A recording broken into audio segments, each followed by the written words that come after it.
Օրհնյալ Տեր մեր Հիսուս Քրիստոս ամեն։ Իսկ երբ մարդու որդին գա, արդյոք երկրի վրա հավատ կգտնի։ Սիրելի հավատացյալ եղբայրներ եւ քույրեր, այս հարցը մեր Տեր Հիսուս Քրիստոս տալիս է անիրավ դատավորի եւ այրի կնոջ առակը պատմելուց անմիջապես հետո։ Նախքան առակը շարադրելը Ղուկաս ավետարանիչը պարզաբանում է առակի իմաստը։ Ամեն ժամ պետք է աղոթել ու չձանձրանալ։ Եվ վերջում Քրիստոս այս ասես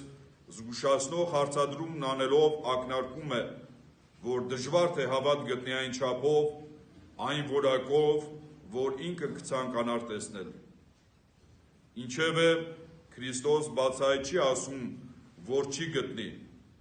այլ հոգևոր պատվախնդրության է հրավիրում մեզ ամրանալու եւ աճելու այն փրկարար հավատի մեջ, որն աշճանաբար դեպի երկինք է տանում իրենով ընթացողներին։ Խոսքս ավելի պատկերավոր դարձնելու համար այսօր մի բացահայտում պիտի անեմ ձեզ համար, սիրելի հավատացյալներ։ Ինչ կասեք, եթե հայտարարեմ, որ ես նավաստի եմ։ Ճիշտ է, երբևէ նավաստիական ծառայություն չեմ անցել, երբևէ նավարկության չեմ մասնակցել, անգամ լողալ չգիտեմ, բայց հոգով ու սրտով նավաստի եմ։ Հայրս էլ նավաստի, պապս էլ, ապուպապս էլ, նրանցից նավաստու շապիկ եմ ժառանգել, որ երբեմն հագնում եմ, լողազգեստ էլ ունեմ համենայն դեպս, դե իսկ նավի նկարներ որքան ասեք տեսել եմ, նավաստների մասին ֆիլմեր եմ դիտել, ծանոթ նավապետ ունեմ եւ անգամ զբոսանավ եմ նստել մի քանի անգամ։ Հետո ինչ կասեք։ Միթե դա քեզ նավաստի է դարձնում եւ իրավացի կլինեք։ Իհարկե այդ ամեն ինձ նավաստի չի դարձնում եւ հայտարարությունս առնվազն անլուրջ է ու զվարճալի։ Իսկ ես հավատացյալ եմ, հավատ ունեմ, իրավունք ունեմ ինձ Քրիստոսի հետևորդ, Քրիստոսի աշակերտ համարելու։ Սրանք այն հարցերն են, որ յուրաքանչյուրս պիտի ուղենք ինքն իրեն, առավելագույնս անկեղծ լինելով պատասխանի մեջ։ Հարցերիս մեջ անվերին կշտամբանք չկա, այլ հրավեր ճանաչելու ինքներս մեզ եւ մտածելու Տեր Հիսուս Քրիստոսի հարցի մասին։ Իսկ երբ մարդու որդին գա, արդյոք երկրի վրա հավատ կգտնի։ Ճշմարիտ է, որ հավատն է մեզ այստեղ համախմբել։ Առաստված հավատն է, որ մեզ եկեղեցի է բերում եւ փառք ողորմած Տիրոջը դրա համար, սակայն միայն եկեղեցի հաճախելը համարել որպես հավատի վկայություն, առնվազն միամտություն կլիներ մեր կողմից։ Բազմաթիվ են մարդիկ, որ եկեղեցի են գալիս միայն սովորույթի ուժով, տատիկը մանկուց բերել է, իրենք սովորել են գալ, մոմ վառել, բակում նստել մի փոքր, զրուցել, գալիս են նաև մկրտության, պսակի ու հոգեանգստի ժամանակ։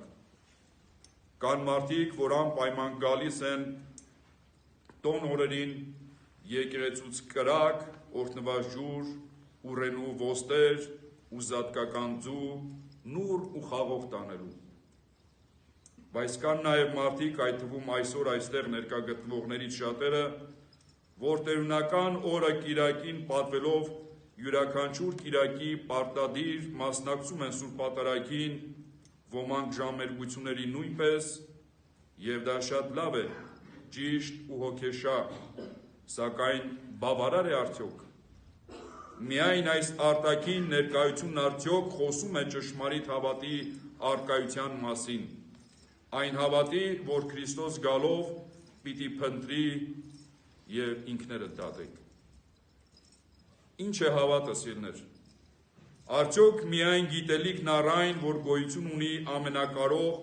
արարիչ Աստված, որը մարտեղանալով ու իր անմեղ կյանքը մեզ համար զոհաբերելով, նաև մեր փրկիչը դարձավ, այնուհետև մեռելներից հարություն առնելով ու երկինք համբարձվելով, նաև մեզ համար բացեց երկնքի դարպասները։ Բավարար է, որպեսզի ասենք, որ հավատ ունենք կամ հավատացյալ ենք։ Պողոս առաքյալը սովորեցնում է, որ հավատը հուսացված բաների հաստատումն է և ապացույցն այն բաների, որոնք չեն երևում։ Հաստատում և ապացույց, ուշադրություն դարձրեք։ Հակոբոս առաքյալի հայտնի պնդումն էլ հիշում եք, հավատն առանց գործերի մեռած է, ինչպես և սերը, բարությունը, ճշմարտությունը։ Խոսքերն այդպես էլ կմեռնեն, եթե գործի չվերածվեն, և Հակոբոս առաքյալը սա հրաշալիորեն բացահայտում է մեզ համար։ Եղբայրներ, օգուտն ինչ, եթե մեկը ասի, թե հավատ ունի, սակայն հավատն արտահայտող գործեր չունենա։ Միթե հավատը նրան կկարողանա փրկել։ Եթե մի եղբայր կամ քույր մերկ լինեն, կամ օրվա ուտելիքի կարոտ, և ձեզնից մեկը նրանց ասի, գնացեք խաղաղությամբ, տաքացեք և հագեցեք, և դուք նրանց չտաք մարմին անհրաժեշտ բաները, ինչ օգուտ է։ Ով փուչ մարդ, ուզում ես իմանալ, հավատը դատարկ բան է առանց գործերի, ինչպես որ մեռած է մարմինը առանց հոգու, այնպես էլ մեռած է հավատը առանց գործերի։ Հիշում եք Տեր Հիսուս Քրիստոսի ազնու խոսքերը. «Անիծյալներ, գնացեք ինձնից հավիտենական կրակը, որ պատրաստված է սատանայի և իր հրեշտակների համար, որովհետև քաղցած էի և ինձ ուտելիք չտվիք, ծարավ էի և ինձ ջուր չտվիք, օտար էի և ինձ ձեր մեջ չառաք, մերկ էի և ինձ չհագցրեցիք, հիվանդ էի ու բանտի մեջ և ինձ տեսնելու չեկաք, որովհետև այս փոքրից մեկին այդ չարեցիք, ինձ համար էլ չարեցիք»։ Հետևաբար, սիրելիներ, որքան էլ գիտելիք ունենամ, որքան էլ գրագետ խոսեմ, որքան էլ եկեղեցի գամ և ուխտագնացությունների մասնակցեմ, չեմ կարող ասել, թե իսկապես հավատ ունեմ, եթե վարքս ու կյանքս դրա մասին չեն խոսում։ Եթե հավատ ունես, ապա պիտի փոխվես, մաքրվես, հղկվես, աստիճանաբար կտրվես երկրայինից ու ձգվես դեպի երկինք։ Աստծո սուրբ կամքին ծառայելն ու ողորմածության գործերն իրապես անգին են, սիրելի հավատացյալներ, որովհետև դրանք սիրիր քո Տեր Աստծուն և սիրիր մերձավորիդ մեծագույն պատվիրանների մարմնացումն են կենդանի ապացույցը։ Եվ այո, հավատը կշռվում է գործերով, անկեղծ, անշահ ու սրտաբուխ, ինչպես նաև հավատի հուրն է անմար մնում և ավելի բոցավառվում ողորմածության գործերով։ Հիշեք 10 կույսերի, 10 մնացների, անպտուղ թզենու առակները։ Հավատը պահպանելուն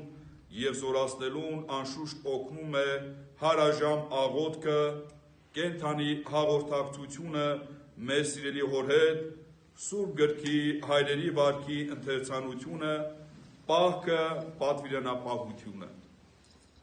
Մենք կատարյալ օրինակ ունենք մեր առջև հավատի զորագլուխ Քրիստոս, որ ոչ միայն խոսում էր ուսուցանելով աստվածային ճշմարտությունը, այլև հաճախակի առանձնանում էր աղոթքի համար, բժշկում էր հիվանդներին ու դիվահարին, պաշտպանում հալածվողներին և օգնության շտապում նեղության մեջ գտնվողներին։ Միտեք հավատայի Քրիստոսին, եթե նա խոսեր միայն ու չգործեր, եթե նրա խոսքն ու գործը հակասեին միմյանց, եթե նրա խոսքն անպտուղ մնար իր կյանքում։ Իհարկե ոչ։ Դեռևս մեծ պահքի օրհնաբեր շրջանում ենք, սիրելի հավատացյալներ։ Այն շրջանում, երբ եկեղեցին հատկապես կոչ է անում առավելագույնս անկեղծանալու ինքներս մեզ հետ, մեր հոգին բացելու մեր առջև ու ազնվորեն գնահատելու մեր հոգևոր վիճակը։ Երկնավոր Հայրը մեզ վաղուց է ճանաչում, մեր ծնունդից էլ առաջ, եւ անկարող ենք որևէ բան նրանից թաքցնելու։ Եվ դրա կարիքն էլ չկա, սիրելի հավատացյալներ, որովհետև մեր Հայրը ոչ թե անհոգ դահիճ է կամ վրիժառու դատավոր, որ անհամբեր սպասում է, թե երբ ենք որևէ հանցանք գործելու, որպեսզի պատժի մեզ։ Ոչ, այլ բարեգութ ու սրտացավ բժիշկ է, որ մեր ապրելը, մեր փրկվելն է կամենում, միայն թե ինքներս դա կամենանք։ Ավելի դժբախտ բան չկա, քան համառության մեջ կարծրացած հոգին, ասում է հայրերից մեկը։ Եվ չհամաձայնել նրա հետ անհնար է, որովհետև այդպիսի հոգին ինքն իրեն կործանման է տանում։